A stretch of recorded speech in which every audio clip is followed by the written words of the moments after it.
I'm going to take you to London. I'm going to teach you the 5 trees of London. Something village here, a tall tree, oak. So raise your hand and say oak. Josie. Oak. Oak પછી આવે beach. जैसे कि Chowpatty beach. So let's go down. Beach. Oak. Beach. Now comes chestnut. Eat your chest and say chestnut. So what are the trees of London? Oak, beech, chestnut.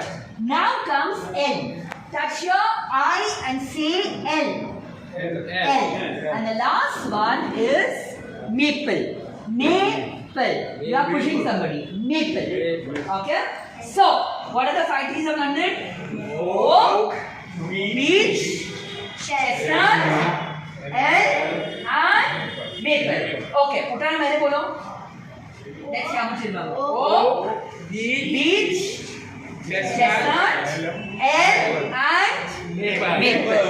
Now, याद दिलवानो easier to action अगर के actions आते हैं. What do you think is better?